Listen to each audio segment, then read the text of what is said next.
Last part के and में हमने देखा था कि माइक ने अपने पेरेंट्स को माफ कर दिया था, जिसके बाद माइक के फादर ने उससे कहा था कि वो डेव को थंडर सिटी की आर्मी को ट्रेन करने के लिए लेकर आए। तो माइक इसके लिए मान जाता है, जिसके बाद वो डेव से इस बारे में बात करता है, जो इसके लिए मान गया था। अब आगे तो इस पार्ट की शुरुआत में हम थंडर सिटी के आर्मी कैंप्स को देखते हैं, जहां मिंग यांग एक सोल्जर को ऑर्डर देता है कि हमारी आर्मी की सभी टीम्स के कैप्टन को यहाँ भेज दो। तो ये सुन के वो सोल्जर वहां से जाने लगता है। उसी वक्त वहां पर माइक और डेव आ जाते हैं और मिंग यांग को ग्रीट करते हैं, क्योंकि वो आर्मी जनरल था। जिसके बाद मिंग यांग उन दोनों को बताता है कि तुम दोनों कुछ दिनों के लिए मेरी जगह ले लोगे, जिसके बाद पूरी आर्मी तुम्हारी बात मानेगी, जिसकी मदद से तुम हमारी मिलिट्री को अच्छे से मैनेज और ट्रेन करोगे, ताकि उनकी परफॉर्मेंस बैटलफील्ड में और बढ़ जाए। तभी वहां पर वो बुलाए हुए पांचों कैप्टन्स आ जाते हैं, जिनमें से एक बहुत ज्यादा फ्रेंडली था। इसलिए वो माइक की पीठ पर हाथ मारते हुए कहता है कि प्रिंस, मैं कुछ काम की वजह से थंडर कंपटीशन अटेंड नहीं कर पाया था, लेकिन मुझे पता चला कि आप उस कंपटीशन को जीत गए हो, इसलिए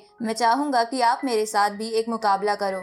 उसी वक्त मिंग यांग उस कैप्टन को पीछे हटने को बोलकर अपनी जगह खड़े होने को बोलता है, जिसके बाद वो माइक और डेव को उन सभी पांचों कैप्टन से इंट्रोड्यूस कराता है, जिनमें से जो फ्रेंडली वाला था उसका नाम मिंग ली था और वो मिंग यांग का भाई भी था। साथ ही उन कैप्टन्स में एक फीमेल कैप्टन भी थी, जिसका नाम लिंग लैन था, जो बहुत ही घमंडी थी और उसे लगता था कि माइक और डेव को सिर्फ अपनी पोजीशन की वजह से जनरल बनने की अपॉर्चुनिटी मिली है और उनमें कोई भी काबिलियत नहीं है, इसलिए वो उन्हें जरा भी रिस्पेक्ट नहीं दे रही थी। अब माइक उन सभी कैप्टन्स को डेव से ये कहकर मिलवाता है कि ये मेरा मैजिक डोमेन का दोस्त है और इसे मेरे फादर ने यहाँ इसलिए बुलाया है ताकि हम मैजिक डोमेन के कुछ अच्छे अच्छे फाइटिंग मेथड्स भी सीख ले। तो ये सुन के वो लेडी कैप्टन डेव का बातों बातों में मजाक उड़ाने लगती है कि वो हमें क्या ही सिखाएगा। इस पे माइक उस लेडी कैप्टन से कहता है कि ये ट्रेनिंग इसलिए भी हो रही है ताकि फ्यूचर में अगर हमें मैजिक डोमेन के सोल्जर्स के साथ मिलके किसी और से लड़ना पड़े तो हमें तालमेल बिठाने में दिक्कत ना आए। ये सुन के वो लेडी कैप्टन कहती है कि ये सब भूल जाओ, मैं कोई मैजिक डोमेन की स्ट्रैटेजी नहीं सीखने वाली।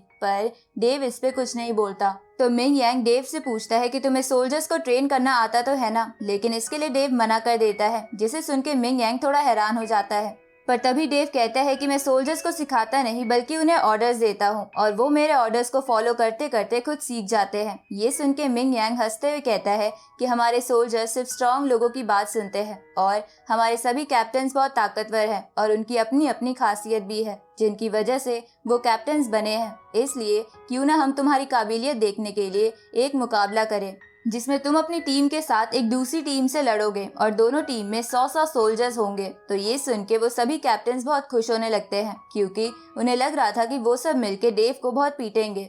तभी डेव मिंग यांग से कहता है कि मैं इस बैटल के लिए तैयार तो हूँ, लेकिन मेरी कुछ शर्तें हैं। तो मिंग यांग उन शर्तों के बारे में पूछता है, जिसपे डेव मिंग यांग से बोलता है कि मैं चाहता हूँ कि सामने वाली टीम में 100 नहीं बल्कि 200 सोल्जर्स हो। तो ये सुन के वो लेडी कैप्टन डेव से कहती है कि क्या तुम मरना चाहते हो। साथ ही इस बात की वजह से बाकी कैप्टन्स भी सोच में पड़ गए थे, लेकिन तभी मिंग यांग इस बात के लिए मान जाता है, जिसके बाद वो अपने भाई से कहता है कि सामने वाली टीम को तुम लीड करोगे। साथ ही वो माइक से पूछता है कि क्यों ना आप मैच में डेव का साथ दे। इस पे माइक कहता है कि मैं इसके लिए तैयार हूँ, लेकिन मैं सिर्फ जरूरत पड़ने पर ही साथ दूंगा। तभी डेव बोलता है कि मैं चाहता हूँ कि ये लेडी कैप्टन भी मेरी टीम में हो। तो मिंग यांग इसके लिए भी मान जाता है, पर वो लेडी कैप्टन डेव से कहती है कि अगर तुम हारे तो मैं तुम्हें छोड़ूंगी नहीं। अब दोनों टीम्स लड़ने के लिए ग्राउंड में आ जाती है, जिन्हें दूर से मिंग यांग बैठ के देख रहा था। इस तरफ मिंग यांग का भाई इस फाइट के लिए बिल्कुल रेडी था। साथ ही इस फाइट में उसके साथ एक और कैप्टन भी था, जो बाकी बचे 100 लोगों को लीड कर रहा था। अब माइक इस मैच की कमेंट्री देते हुए ऑडियंस से कहता है कि जैसे ही ड्रम बजेगा वैसे ही हम सब डेव को बहुत बुरी तरह पिटते हुए देखेंगे। उसी वक्त मैच स्टार्ट हो जाता है। तो मिंग यांग का भाई अपनी फौज के साथ धीरे धीरे आगे बढ़ने लगता है और दूसरा कैप्टन उन सभी सोल्जर्स पर थंडर क्लाउड बना देता है, जो दुश्मनों को रोकने का काम करेंगे। तभी माइक कमेंट्री देते हुए कहता है कि पता नहीं डेव ये सब कैसे संभालेगा। तभी डेव अपनी टीम और उस लेडी कैप्टन से कहता है कि हम सब आधे आधे होकर दोनों साइड से सामने वाली टीम पर हमला करेंगे। तो ये सुन के वो टीम हाफ हाफ में बट के आगे बढ़ने लगती है। इस तरफ मिंग ली डेव पर लाइटनिंग एक्स फेंकता है, लेकिन डेव उससे बच जाता है। पर वो थंडर क्लाउड्स के नीचे आ गया था, लेकिन डेव अपने एक फॉर्मेशन की मदद से उन क्लाउड्स को वहां से हटाकर मिंग ली और उसकी सेना के ऊपर ही ला देता है, जिसकी वजह से उन सबको बहुत झटके लगते हैं। तभी वो लेडी कैप्टन मिंग ली को नीचे गिरा देती है और उसकी बाकी सेना से लड़ने लगती है, जिन्हें वो लोग कुछ ही देर में हथियार गिरने पर मजबूर कर देते हैं। जिसके बाद वो लेडी कैप्टन सेना के साथ उस दूसरे कैप्टन और उसकी सेना की तरफ जाने लगती है, जो अपनी सेना को प्रोटेक्ट करने के लिए चारों तरफ शील्ड बना देता है। तो ये देखकर डेव अपनी सेना से उस शील्ड पर एक ही जगह स्पेयर फेंकने को बोलता है, जिसकी वजह से वो शील्ड टूट जाती है। उसी वक्त डेव उस कैप्टन को अपनी सील में कैद कर लेता है और उन सभी स्पेयर्स को अपने स्पिरिचुअल पावर से कंट्रोल करके सोल्जर पर टारगेट कर देता है, जिसकी वजह से वो कैप्टन भी हार गया था और अब बस उसकी सेना और मिंग ली ही रह गया था।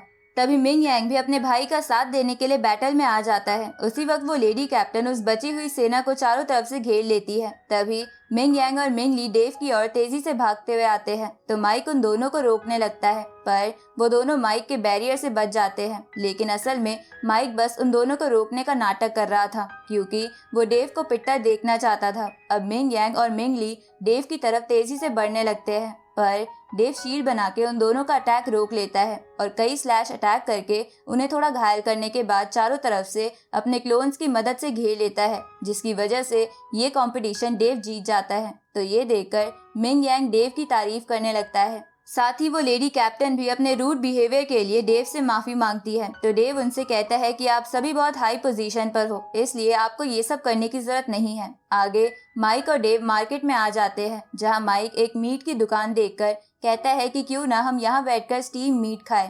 पर डेव के पास पैसे नहीं थे। इस पे माइक उससे कहता है कि ये मेरी ट्रीट है। तो डेव इसके लिए तुरंत मान जाता है और टेबल पर बैठ जाता है। इसके बाद वो दोनों मीट पकाने लगते हैं, जिसे देखकर डेव कहता है कि ये तो बहुत ही लग्जरी मीट लग रहा है, जो मैजिक डोमेन में तो नहीं मिलता, पर मैं चाहता हूँ कि होमोफोब के बच्चे भी इसे ट्राई करें।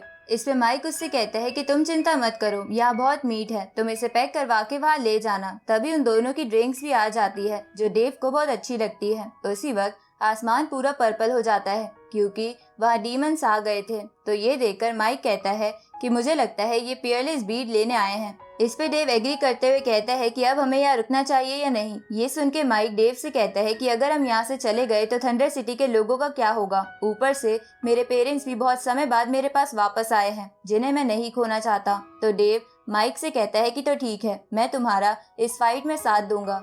ये सुन के माइक डेव से बोलता है कि पर हम इसमें मर सकते हैं। तो डेव माइक से बोलता है कि बिना ट्राई करे हम कुछ नहीं कर सकते। इस पे माइक डेव से कहता है कि तो ठीक है, तुम ये बात जाके मेरे पेरेंट्स और ग्रैंड एल्डर को बताओ और मैं इन सबको एक खाली जगह पर ले जाकर आर्मी को रेडी करता हूँ।